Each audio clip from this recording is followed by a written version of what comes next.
ఈ 2 ఏళ్ల పరిపాలన మీద తెదేపా శ్రేణులు కావచ్చు, ప్రజల్లో ఏమైనా వ్యతిరేకత కానీ అట్లాంటిది ఏమైనా ఉందా? 2019 నుంచి 2024 వరకు మధ్యలో వాళ్ళు చాలా బాధలు పడ్డారు. గత ప్రభుత్వం పెట్టిన కేసులు కానివ్వండి, కొట్లాటలు కానివ్వండి. పాత ప్రభుత్వంలో ఉన్న ఎవరైతే చేశారో చవతల పార్టీకి సంబంధించిన వాళ్ళ మీద కక్ష సాధింపు చర్యలకి దిగట్లేదు అని అసంతృప్త. ప్రతి చోట అటు ఉంటారు, ఇటు ఉంటారు. కొందరు అది కూడా ఎక్స్పెక్ట్ చేస్తున్నారు. కక్ష సాధింపు చర్యలు అనేది ఎవరికీ కరెక్ట్ కాదు. రాష్ట్ర వ్యాప్తంగా రాజకీయాలకు సంబంధించి వస్తే సునీత గారు కావచ్చు, వివేకానంద రెడ్డి గారి ఇప్పుడు వేరే వేరే అంశాలన్నీ కాబట్టి 19 కంటే ముందు మళ్ళీ చంద్రబాబు గారు గవర్నమెంట్లో ఉన్నప్పుడే వివేకానంద రెడ్డి గారిని హత్య చేయడం జరిగింది. ముందు హార్ట్ అటాక్ అన్నారు, ఆ తర్వాత మర్డర్ అన్నారు, నారాసుర రక్త చరిత్ర. జగన్మోహన్ రెడ్డి గారికి సంబంధించి ఆయన వ్యవహార శైలి కావచ్చు, పరామర్శల యాత్రలు కావచ్చు, ఇవన్నీ చూస్తూ ఉంటే ఆయనకి సరైన ప్రొటెక్షన్ ఇవ్వట్లేదు అని చెప్పి ఆ పార్టీ వాళ్ళు విమర్శిస్తూ ఉన్నారు. ఒకటి సార్, పరామర్శ యాత్రలు అనేది ఓకే చేస్తున్నారు. ఎవరి కోసం చేస్తున్నారు అనేది అందరికీ తెలిసిందే. ఆయన పార్టీ కార్యకర్తల కోసం తప్ప కామన్ మ్యాన్ కోసం ఆయన పరామర్శలు ఎక్కడ చేయట్లేదు. మరి ఆ విషయాల్లో కూడా ప్రభుత్వం ఏం చేయలేకపోతుందా, లేదంటే ప్రజాస్వామ్యంలో అవతల ప్రతిపక్షానికి ఉండే హక్కుని హరించడం అంటారా? ప్రతిపక్షానికి ఉండే హక్కు ఎవరు హరించకూడదు, కానీ ఎవరి పరిధులు దాటిపోకూడదు. వాళ్ళు చాలా పరిధులు దాటిపోతున్నారు. అక్కడ ఒక పరామర్శ యాత్రకు వెళ్తున్నారంటే ఉత్తరాంధ్రకు సంబంధించి కావచ్చు, డెవలప్మెంట్కి సంబంధించి పెట్టుబడులు వస్తూ ఉన్నాయి. కోర్ క్యాపిటల్ విషయంలో మాత్రం అనుకున్నంత స్థాయిలో రావట్లేదు అనేది కొంతమంది వాదన కాదండి, దానిలో నిజం ఉంది.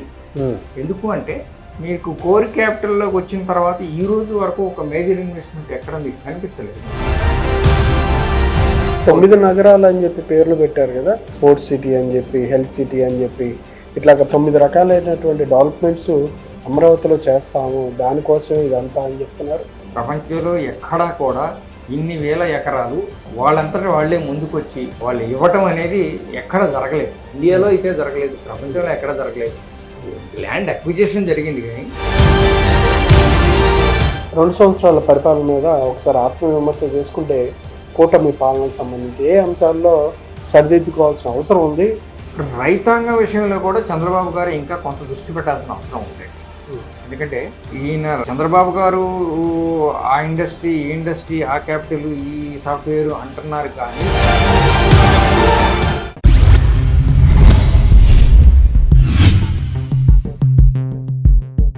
Welcome to ET digital media group. నేడు ఆంధ్రప్రదేశ్ రాష్ట్రంలోని ప్రస్తుత రాజకీయ పరిస్థితుల మీద మనతో మాట్లాడడానికి ముప్పలనేని సుబ్బారావు గారిది వాళ్ళు మనతో ఉన్నారు. రాష్ట్ర రాజకీయ పరిస్థితుల గురించి 2 ఏళ్ళ సాధించిన విజయాలకు సంబంధించి వాళ్ళ విశ్లేషించడానికి, చర్చించడానికి సుబ్బారావు గారు మనతో పాటు ఉన్నారు. నమస్కారం సుబ్బారావు గారు. నమస్కారం అండి. సార్, రాష్ట్ర రాజకీయాలు, కూటమి ప్రభుత్వం 2 ఏళ్ల పరిపాలన మీద ఏముంటారు? ఎట్లా జరుగుతుంది? పబ్లిక్లో కానీ శ్రేణుల్లో కానీ ఎలాంటి ఒపీనియన్ ఉంది? 2 సంవత్సరాల పాలనలో అభివృద్ధి అనేది బాగా నడుస్తుందండి. అందులో ఎలాంటి అనుమానం లేదు. అభివృద్ధి పరంగా రాష్ట్రం చాలా పురోగతి సాధించింది. టీడీపీ ఉన్న 5 సంవత్సరాల కంటే, వైసీపీ ఉన్న 5 సంవత్సరాల కంటే కూడా ఈ 2 సంవత్సరాల్లో అభివృద్ధి అనేది చాలా స్పీడ్గా నడుస్తుంది. ఎందుకంటే మీకు రావాల్సిన ఇన్వెస్ట్మెంట్స్ అని చాలా ఫాస్ట్గా వస్తున్నాయి. అసలు మేమందరం ఎక్స్పెక్ట్ చేయలేదు ఈ టర్మ్ ఇన్వెస్ట్మెంట్స్ వస్తాయని. కానీ మరి రీజన్ ఏమిటి అనేది, మరి బాబు గారి మీద నమ్మకంతోనా ఏమిటి, పార్టీ పరంగా బాగా చర్యలు తీసుకున్నారో తెలియదు. కానీ ఇన్వెస్ట్మెంట్స్ చాలా బాగా వస్తాయి. గత ఆయన పరిపాలన ముందున్న 5 సంవత్సరాల కంటే కూడా ఎక్కువ వస్తాయి. ఎందుకంటే మీకు 1.3 crores వైజాగ్ డేటా సెంటర్ తీసుకోండి, అనకాపల్లి అర్సల్మిట్టర్ స్టీల్ ప్లాంట్ తీసుకోండి, ఈ major investments plus 600 megawatt green energy plant రాయలసీమలో జరుగుతుంది. ప్లస్ అట్లాగే అపోలో టైర్స్ తీసుకోండి, హీరో హోండా కానీ, రాయల్ ఎన్ఫీల్డ్ కానీ, ఎల్జీ ఎలక్ట్రానిక్స్, ఇలా రకరకాలుగా ఇన్వెస్ట్మెంట్స్, పెట్టుబడులు అనేవి చాలా బాగా వస్తున్నాయి. అందులో కార్యరూపం దాలుస్తున్నాయి అంటారా, లేకపోతే ఎంఓయూలకే పరిమితం అవుతుందా? లేదండి, కార్యరూపం దాలుస్తున్నాయి. ఎందుకు అంటే భోగాపురం ఏ స్టేటస్లో ఉందో మనందరికీ తెలుసు. ఈ రోజున భోగాపురం పరిస్థితి ఏమిటి? International airport. నిజంగానే మొన్న ఇనాగ్రేషన్ రోజు అందరూ అదే మాట అన్నారు, ఎర్ర బస్సు రాని చోటకి ఎయిర్ బస్సు వస్తుందా అని. వచ్చింది కదా. అది ఎలా వచ్చింది? కార్యరూపం దాల్చితేనే వచ్చింది ఎయిర్పోర్ట్ అనేది. లేకపోతే రాదు. అట్లాగే ఆర్సెల్ మెట్టల్ అనే ఆయన ప్రపంచంలోనే స్టీల్ ఇండస్ట్రీకి నంబర్ 1.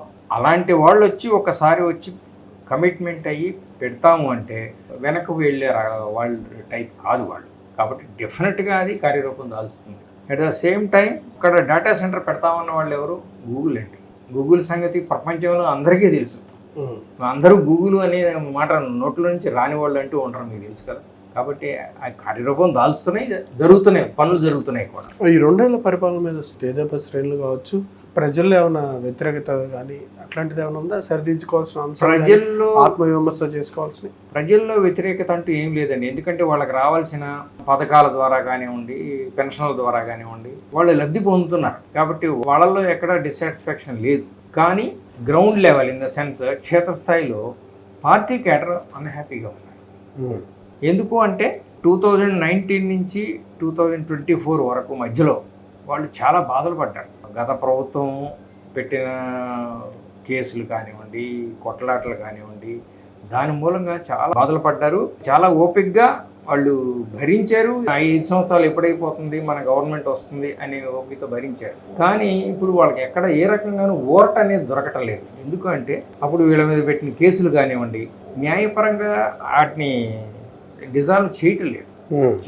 ప్లస్ వాళ్ళు చట్ట వ్యతిరేక కేసులు తొలగిస్తున్నారన్నారు లేదా అన్నారు. ఇంతవరకు ఇక్కడ నాకు తెలిసి అన్ని ఏవో ఉంటే కొంచెం అయ్యి ఉండొచ్చు, కానీ మొత్తం ఎక్కడ క్లియర్ అవ్వలేదు. వాళ్ళు చట్టం అనేది లేకుండా పెట్టిన కేసులు కూడా చాలా ఉన్నాయి. వాళ్ళు చేసిన దుర్మార్గ పనులు కానీ వాటి మీద చట్టపరంగా చర్యలు తీసుకోవటం లేదు ఈ గవర్నమెంట్. చూసి చూడనట్టు మళ్ళీ అలాగే ఊరుకుంటున్నారు అనేది. చట్టపరంగా చర్యలు తీసుకోవట్లేదన్న అసంతృప్తి, లేదంటే ప్రభుత్వంలో ఉన్న వ్యక్తులు, పాత ప్రభుత్వంలో ఉన్న ఎవరైతే చేశారో పార్టీ సంబంధించి, అవతల పార్టీకి సంబంధించిన వాళ్ళ మీద కక్ష సాధింపు చర్యలకి దిగట్లేదు అనే అసంతృప్త. కానీ కక్ష సాధింపు చర్యలు అనేవి ఎవరికి కరెక్ట్ కాదండి. Ponnur project Seshadri towers 5 floors, 1 2 BHK and 1 3 BHK each floor, Vidyanagar Ponnur. Tenali project Preethi enclave 5 floors, 2 2 BHK and 2 3 BHK each floor. Address adjacent to JMJ Women's College, Saralanagar, Tenali. Contact 9849049842 and 9440724661. అదేమైనా ఎక్స్పెక్ట్ చేస్తున్నారా శ్రేణులు? సార్, ప్రతి చోట అటు ఉంటారు, ఇటు ఉంటారు. కొందరు అది కూడా ఎక్స్పెక్ట్ చేస్తున్నారు, కానీ అది కరెక్ట్ కాదు. కక్ష సాధింపు చర్యలు అనేది ఎవరికీ కరెక్ట్ కాదు. చట్టపరంగా తీసుకోవాల్సిన చర్యలు తీసుకుంటే చాలు. అది క్యాడర్ అర్థం చేసుకోగలదు. ఎస్, ఈ గవర్నమెంట్ ఎంతవరకు చట్టానికి లోబడి పనిచేయగలదో చేస్తుంది అనేది అర్థం చేసుకోగలదు. అది జరగటం లేదని డిస్సాటిస్ఫాక్షన్ ఒకటి ఉంది. ఇంకొకటి ఏంటంటే, నిన్నటి వరకు ఆ పార్టీలోనే ఉండి ఈ పార్టీ టీడీపీ రూలింగ్లోకి రాగానే మళ్ళీ వాళ్ళే వచ్చి ఇక్కడ కూడా వాళ్ళే పెత్తనం చేస్తున్నారు కొంత మెజారిటీ ఆఫ్ ది ఏరియాస్లో అనే అసంతృప్తి కేడర్లో ఉంది. అది ఉంది. మరి దానికి సంబంధించి తెలుగుదేశం వాళ్ళే కదా ఆహ్వానిస్తా ఉన్నారు. అది తెలుగుదేశం వాళ్ళు ఆహ్వానిస్తున్నారంటే క్షేత్రస్థాయిలో ఆహ్వానాలు వీళ్ళు కాదు కదా చేసేది. అది ఒక డిస్ట్రిక్ట్ లెవెల్లో డిసిషను, లేకపోతే స్టేట్ కమిటీ లెవెల్లో డిసిషన్ తీసుకున్న తర్వాత గ్రీన్ సిగ్నల్ ఇస్తే కానీ వాళ్ళు రాలేరు. అది వీళ్ళు చెప్పేది ఏంటంటే, అంటే జస్ట్ దిస్ ఈజ్ నాకు ఉన్న ఫీడ్బ్యాక్ ప్రకారం నేను చెప్తున్నాను. మేము చెప్పినా కూడా వినిపించుకోవట్లేదు, అందరం కలిసిపోవాలి, కలుపుకుని పోవాలి అనే మాకు నచ్చజెప్తున్నారు తప్ప మేము పడ్డ బాధలను కానీ వాళ్ళు మమ్మల్ని పెట్టిన ఇబ్బందులు కానీ అది కన్సిడరేషన్లోకి తీసుకోవటం లేదు అనేది బాగా మనసులో ఉంది కేడర్కి. మరి అది పార్టీ పరంగా ఎలాంటి చర్యలు తీసుకొని దాన్ని నివారించాలి అనేది అది పార్టీ దృష్టిలోకి వెళితే ఆ చర్యలు ఏమన్నా తీసుకుంటే బాగా ఉంటుందనేది ఫీలింగ్ నాకు ఉంది. కేడర్ కూడా అదే ఉద్దేశంతో ఉన్నారని ఫీడ్బ్యాక్. వాళ్ళు చేసిన తప్పులకి ఎలాంటి శిక్షలు లేవు, అంటే కనీసం విచారణ కూడా లేదు. కేసులు ఓకే, కొన్ని కేసులు ఏదో జరుగుండొచ్చు, మిగతా అన్ని కూడా మనకు అందరికి క్షేత్ర స్థాయిలో ఈ విషయాలు చెప్పారు.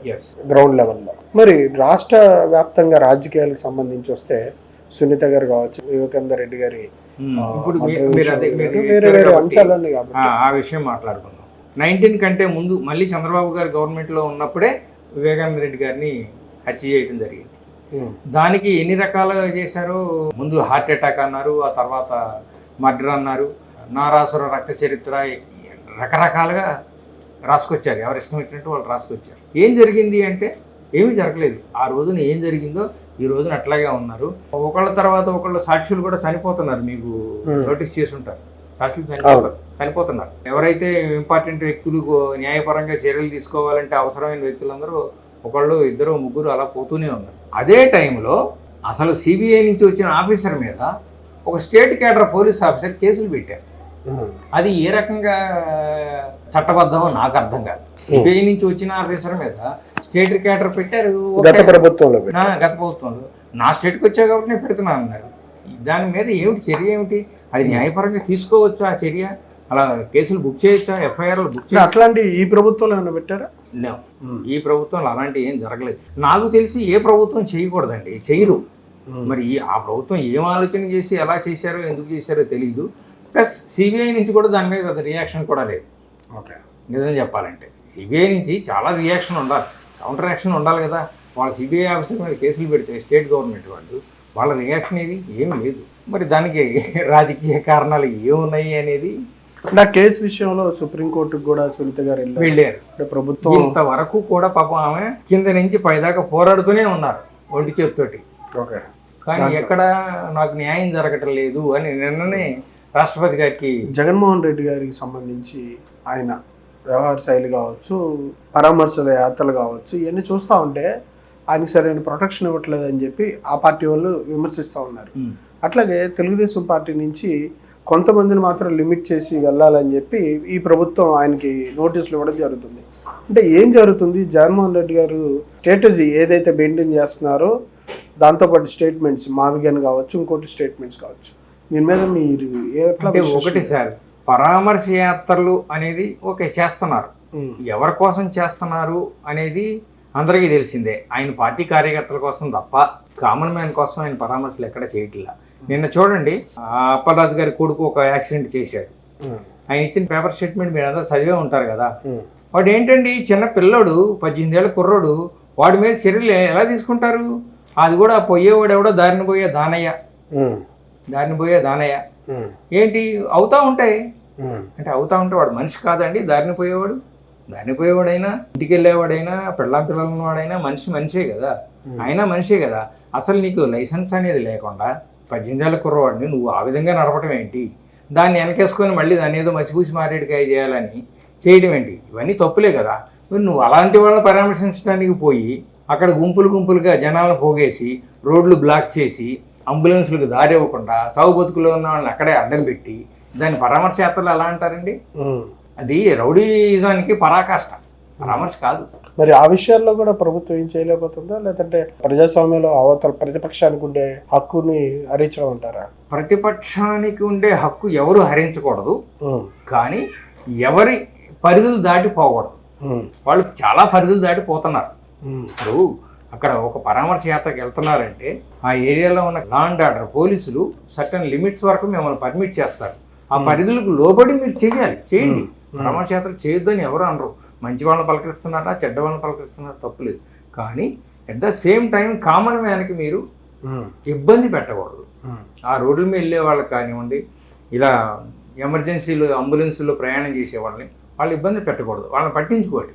నిజంగానే మీరు చేస్తే కామన్ మ్యాన్ కోసం బతికే రాజకీయ నాయకుడు అయితే అరే బాబు ముందు వాళ్ళని ఇబ్బందులు లేకుండా పంపించగలగాలి. అది జరగట్లేదు. అది చూడాల్సింది ప్రభుత్వం. అపోజిషన్ లీడర్కి అక్కడికి వెళ్ళిన అపోజిషన్ లీడర్ మీద కూడా ఉంది ఆ బాధ్యత. నా వలన ఇబ్బంది పడకూడదు అనే ఫీలింగ్, ప్రతి రెస్పాన్సిబిలిటీ ఆయనకు కూడా ఉంది. Ponnur project Seshadri towers 5 floors 1 2 BHK and 1 3 BHK each floor, Vidyanagar, Ponnur. Tenali project Preethi enclave 5 floors 2 2 BHK and 2 3 BHK each floor. Address adjacent to JMJ Women's College, Sarala Nagar, Tenali. Contact 9849049842 and 9440724661. ఉత్తరాంధ్రకు సంబంధించి కావచ్చు, లేదంటే రాయలసీమ డెవలప్మెంట్కి సంబంధించి పెట్టుబడులు వస్తూ ఉన్నాయి. కోర్ క్యాపిటల్ విషయంలో మాత్రం అంతగా పూర్తి స్థాయిలో అనుకున్నంత స్థాయిలో రావట్లేదు అనేది కొంతమంది వాదన. వాదన కాదండి, దానిలో నిజం ఉంది. ఎందుకు అంటే మీకు కోర్ క్యాపిటల్లోకి వచ్చిన తర్వాత ఈ రోజు వరకు ఒక మేజర్ ఇన్వెస్ట్మెంట్ ఎక్కడ మీకు కనిపించలేదు. మీరు చూడండి, ఎక్సెప్టెడ్ ఆ క్వాంటమ్ వ్యాలీ అనేది తప్ప విద్యా సంస్థలు వస్తున్నాయి, అమృత విద్యా సంస్థలు కానివ్వండి, సత్యభామ, ఇవన్నీ విద్యా సంస్థలు వస్తున్నాయి. ఏవో కార్పొరేట్ హాస్పిటల్స్ కానివ్వండి, హోటల్స్ అలా వస్తున్నాయి. అది ఒక్కటే సరిపోదని నేను అనుకుంటాను. కానీ 9 నగరాలు అని చెప్పి పేర్లు పెట్టారు కదా, స్పోర్ట్స్ సిటీ అని చెప్పి, హెల్త్ సిటీ అని చెప్పి, ఇట్లాగ 9 రకాలైనటువంటి డెవలప్మెంట్స్ అమరావతిలో చేస్తాము, దానికోసం ఇదంతా అని చెప్తున్నారు సార్. అమరావతిలో వాళ్ళు ల్యాండ్, అది నిజంగానే ఒక అద్భుతం. ప్రపంచంలో ఎక్కడా కూడా ఇన్ని వేల ఎకరాలు వాళ్ళంతటా వాళ్ళే ముందుకొచ్చి వాళ్ళు ఇవ్వటం అనేది ఎక్కడ జరగలేదు. ఇండియాలో అయితే జరగలేదు, ప్రపంచంలో ఎక్కడ జరగలేదు. ల్యాండ్ అక్విజిషన్ జరిగింది కానీ ల్యాండ్ పూలింగ్ ఈ విధంగా ఎక్కడ జరగలేదు. అది అమరావతి రైతుల గొప్పతనం. చంద్రబాబు గారికి మీద ఉన్న గౌరవంతో వాళ్ళందరూ ఇచ్చారు. ఇప్పుడు కోర్ క్యాపిటల్ డెవలప్మెంట్, ఆ ఇన్స్టిట్యూషన్స్, ఆ స్పోర్ట్స్ సిటీ వాటితోనే సరిపోదండి. ఎంప్లాయ్మెంట్ జనరేషన్ అనేది ఎప్పుడు చాలా ఇంపార్టెంట్. ఎక్కడైతే ఎంప్లాయ్మెంట్ జనరేషన్ ఉంటుందో అక్కడే డెవలప్మెంట్ అనేది దాని చుట్టుపక్కలకి ఇలా స్ప్రెడ్ అయిపోతుంది. అప్పుడే మీకు రెవెన్యూ జనరేషన్ కానివ్వండి, చంద్రబాబు గారు ఎప్పుడు చెప్తూ ఉంటారు రెవెన్యూ జనరేషన్ చాలా బాగా చేస్తారు ఆయన. అది బాగా జరుగుతుందని నేను అనుకుంటాను. ఎప్పుడైనా అక్కడెక్కడైనా ఒక మంచి development centre, software development centre అలాంటిది పడింది అనుకోండి, 1 after 1 వస్తాయి. లేదంటే ఒక మేజర్ ఇండస్ట్రీ వచ్చింది అనుకోండి, వస్తాయి. అలాంటిది జరగలేదు. ఎందుకంటే వచ్చినవన్నీ కూడా అటు మీకు వైజాగ్ కానివ్వండి, ఇప్పుడు ఆర్సిలర్మిట్టర్ స్టీల్ ప్లాంట్ అనకాపల్లి అక్కడికి వెళ్ళింది. 600 మెగావాట్ గ్రీన్ పవర్ ప్లాంట్ రాయలసీమకి వెళ్ళింది. శ్రీ సిటీ చాలా బాగా డెవలప్ అవుతుంది. మీకు ఆల్రెడీ ఆటోమొబైల్, కియా ఇవన్నీ అక్కడే ఉన్నాయి. ఈ బెల్ట్ చాలా లాంగ్ స్ట్రెచ్లో ఏమీ లేవు. మీరు చూసుకోండి, ఎక్కడి నుంచి నెల్లూరు యువతల, ఒంగోలు, కోర్ క్యాపిటల్ ఇక్కడ వరకు కూడా ఏముంది, ఏం లేదు. ఈ మధ్యలో మీకు ఏమైనా ఎంప్లాయ్మెంట్ జనరేషన్ జరిగితే తప్ప కోర్ క్యాపిటల్ చుట్టూతా విస్తరణ అనేది జరగదు అభివృద్ధి పరంగా. అప్పుడే జరుగుతుంది. సీడ్ యాక్సెస్ రోడ్ కావచ్చు, లేదంటే అక్కడ నిర్మాణాలు కూడా ఇవన్నీ ఇన్ఫ్రాస్ట్రక్చర్ సార్. మీరు సీడ్ యాక్సెస్ రోడ్డు కానివ్వండి, స్టీల్ బ్రిడ్జిలు కానివ్వండి, అది ఇన్ఫ్రాస్ట్రక్చర్స్ డెవలప్ చేస్తున్నారు. ఆ ఇన్ఫ్రాస్ట్రక్చర్ తోనే కదా నిధులు కావచ్చు, లేదా పెట్టుబడులు కానీ వస్తాయి. పెట్టుబడులు రావాలి. ఆ పెట్టుబడుల్ని ఇక్కడికి డైవర్షన్ కొంత చేస్తే మీకు అమరావతి రాజధాని అనేది అభివృద్ధి పథంలో ఇంకా బాగా ముందుకెళ్తుంది. అలా అని వాళ్ళు చేయటం లేదని నేను అంటలేదు. ఇండస్ట్రీస్ పరంగా కానివ్వండి, సాఫ్ట్వేర్ డెవలప్మెంట్ సెంటర్ పరంగా కానివ్వండి, అక్కడ కొంత కాన్సన్ట్రేట్ చేయాల్సిన అవసరం ఉందని నేను అనుకుంటున్నాను. 2 సంవత్సరాల పరిపాలన మీద ఒకసారి ఆత్మవిమర్శ చేసుకుంటే కూటమి పాలనకు సంబంధించి ఏ అంశాల్లో సరిదిద్దుకోవాల్సిన అవసరం ఉంది? ఇటు క్యాడర్ కావచ్చు, ఇటు పబ్లిక్ కావచ్చు, అట్లాగే ఉద్యోగ ఉపాధి అవకాశాలు కావచ్చు, రైతాంగం కావచ్చు, ఈ రంగాల్లో ఎట్లాంటి మార్పులు తీసుకురావాల్సిన అవసరం ఉందంటారు? రైతాంగం విషయంలో కూడా చంద్రబాబు గారు ఇంకా కొంత దృష్టి పెట్టాల్సిన అవసరం ఉందండి. ఎందుకంటే ఈయన చంద్రబాబు గారు ఆ ఇండస్ట్రీ, ఈ ఇండస్ట్రీ, ఆ క్యాపిటల్, ఈ సాఫ్ట్వేర్ అంటున్నారు కానీ రైతాంగం మీద ఎక్కువ ఫోకస్ చేయటం లేదు అనేది రైతుల్లో కూడా ఒక అసంతృప్తి అనేది ఉంది. కాబట్టి రైతాంగానికి ఏం చేయాలి, ఏం చేస్తే వాళ్ళకి ఇంకా మేలు జరుగుతుంది అనే దాని మీద చంద్రబాబు గారు కొంచెం దృష్టి పెట్టాలి. వాళ్ళు అది కోరుకుంటున్నారు కూడా, రైతు పరంగా వాళ్ళు కోరుకుంటున్నారు కూడా. అంటే ఇవాళ అలా అని ఆయన చేయటం లేదని అనకూడదు. ఎందుకంటే పట్టిసీమను చేశారు. పట్టిసీమ మూలంగా కొన్ని లక్షల ఎకరాలకు నీళ్లు ఇవ్వగలుగుతున్నారు. పట్టిసీమ లేకపోతే ఈ సంవత్సరం ఉన్న కరువుకి, వానలు లేని దానికి నీళ్ళు అనేవి ఉండేవి కాదు. అది ముందు చూపుతోటి పోలవరం అయిన దాకా జిల్లాలకి నీళ్లు ఉండవనే ఉద్దేశంతో ఆయన ముందు చూపుతో కట్టిన గొప్ప పని అది. కృష్ణా డెల్టా కూడా, కృష్ణా గుంటూరు డెల్టాలకి నీళ్ళు ఎక్కడ ఉన్నాయండి? లేవు కదా. గోదావరి నీళ్ళు అక్కడి నుంచి తీసుకొస్తున్నారు అంటే అది చాలా గొప్ప పని. పట్టిసీమ, ఒట్టిసీమ అని ఎగతాళి చేసిన వాళ్ళు చాలా మంది ఉన్నారు. ఒక అపోజిషన్ వాళ్ళే కాదు, వేరే అదర్ స్టేట్ వాళ్ళు కూడా చాలా ఎగతాళి చేశారు దాని మీద. కానీ ఇవాళ దాని మీద ఎవరు లాభం పొందుతున్నారు?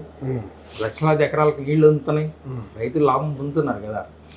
ప్రజలు ఉపాధి అవకాశాలు శ్రేణుల గురించి ఏమంటారు? ప్రజలు ఉపాధి అవకాశాలు పెరగాలి అంటే ఎంప్లాయ్మెంట్ జనరేషన్ అండి. మీకు తెలుసు కదా, ఎక్కడైతే ఒక ఫ్యాక్టరీ వస్తుంది అంటే డైరెక్ట్గా 10,000 మందికి జరిగితే ఇండైరెక్ట్గా 50,000 మందికి జరుగుతుంది. వాళ్ళందరికీ వాళ్ళ చుట్టూతోనే బోల్డ్ అంత ఎంప్లాయ్మెంట్ జనరేషన్ వస్తుంది. ఒక మేజర్ ఇండస్ట్రీ వస్తే దాన్ని అనుకుని యాన్సిలరీస్, స్మాల్ స్కేల్ ఇండస్ట్రీస్ కొన్ని 100,000 వస్తాయి. లక్షల్లో మీకు ఎంప్లాయ్మెంట్ జనరేషన్ వస్తుంది. ఎంప్లాయ్మెంట్ జనరేషన్ ఎప్పుడైతే జరుగుతుందో కన్స్ట్రక్షన్ యాక్టివిటీ విపరీతంగా పెరిగిపోతుంది. భూమికి విలువ పెరుగుతుంది, కన్స్ట్రక్షన్ యాక్టివిటీ పెరుగుతుంది. బికాస్ ఆఫ్ దట్ యాక్టివిటీ మీ గవర్నమెంట్కి రెవెన్యూ పెరుగుతుంది. కాబట్టి కోర్ క్యాపిటల్లో కూడా ఒక మేజర్ ఇండస్ట్రీ కానివ్వండి, పెద్ద సాఫ్ట్వేర్ డెవలప్మెంట్ సెంటర్ కానివ్వండి, అలాంటిది కూడా రావాల్సిన అవసరం ఉందని నేను అనుకుంటున్నారు. అంటే ఏమైనా మార్పులు ఏమైనా సూచిస్తారా? సజెషన్స్ ఏమైనా?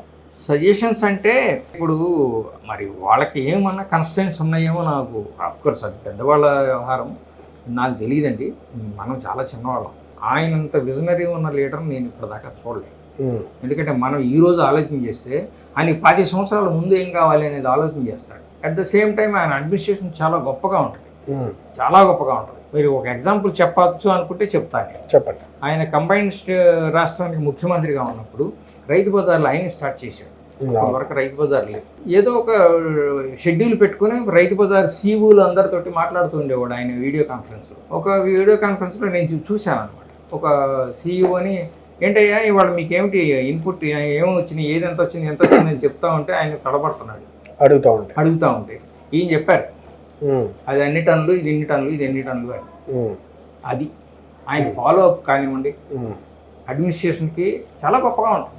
Ponnuru project Seshadri towers 5 floors 1 2 BHK and 1 3 BHK each floor Vidyanagar Ponnur. Tenali project Preethi enclave 5 floors 2 2 BHK and 2 3 BHK each floor. Address adjacent to JNJ Women's College, Sarala Nagar, Tenali. Contact 9849049842 and 9440724661. కొంచెం ఫార్వర్డ్గా ఈ గవర్నరెన్స్లో కానీ ముందు అంటే స్థానిక ఎన్నికలు వస్తూ ఉన్నాయి కదా, ఎట్లా ఉండిపోతుంది పరిస్థితులు అంటారు రాష్ట్ర వ్యాప్తంగా? నాకు తెలిసి ఇప్పటి వరకు పాజిటివ్గానే ఉందండి. స్థానిక ఎన్నికల్లో కొట్టుకుపోతారు గ్యారంటీగా, ఎలాంటి అనుమానం లేదు, నాకైతే అనుమానం లేదు. చేస్తున్న పథకాలకు సంబంధించి ప్రచారం ఎక్కువ చేసుకోలేకపోతున్నారు. అవునండి, చేస్తున్న పథకాలకి ప్రచారం ఎక్కువ చేసుకోలేకపోతున్నారు. అది మీకు డిస్ట్రిక్ట్ లెవెల్లో కానివ్వండి, అసెంబ్లీ కాన్స్టిట్యున్సీ లెవెల్లో కానివ్వండి, ఎమ్మెల్యేలు బాగా దృష్టి పెట్టాలి. ఎమ్మెల్యేలు దృష్టి పెట్టి కింద క్యాడర్ మీద ఫోకస్ చేసుకుంటే ఆ పథకాలని పబ్లిక్లోకి తీసుకెళ్ళగలగాలి. అప్పుడు మీకు పబ్లిక్లోకి అందుతున్న పథకాలు కానివ్వండి, పెన్షన్ల వలన కానివ్వండి, తృప్తి అనేది పెరుగుతుంది, సాటిస్ఫాక్షన్ లెవెల్ పెరుగుతుంది. ఎప్పుడు ఆయన అదే అంటారు, సాటిస్ఫాక్షన్ లెవెల్ ఎంత ఉందో చెక్ చేసుకోండి అంటూ ఉంటారు చంద్రబాబు గారు. ఆయన అసలు ఎక్కడ ఏ లెవెల్కి వెళ్ళి చూస్తారు అంటే నాకు అదే ఆశ్చర్యం వేస్తుంది. Okay sir, okay, thank you sir. Thank you. ఇదండి ముప్పలనేని సుబ్బారావు గారు రాష్ట్ర రాజకీయాల మీద, 2 ఏళ్ల పరిపాలన మీద, ఉపాధి అట్లాగే రియల్ ఎస్టేట్కి సంబంధించి డెవలప్మెంట్స్ కావచ్చు, కోర్ క్యాపిటల్ రీజియన్లో డెవలప్మెంట్ ఫలాలు ఇంకా పూర్తి స్థాయిలో అందట్లేదని ఆ దిశగా ప్రభుత్వం కూడా రాబోయే రోజులు అడుగులేస్తుందని చెప్పి ఇన్ఫ్రాస్ట్రక్చర్ డెవలప్ చేస్తా రానున్న రోజుల్లో ప్రజలకు కావచ్చు లేదంటే తేదప శ్రేణుల్లో ఉన్న అసంతృప్తిని తొలగించడానికి గత గవర్నమెంట్లో జరిగిన అక్రమాలపై విచారణలు జరిపి కొంతవరకు వాటిని కదిలించడం ద్వారా శ్రేణులు సంతృప్తి వ్యక్తం చేస్తారని ఈ సందర్భంగా ఆయన తెలియజేశారు. Thank you sir. నమస్కారం సార్.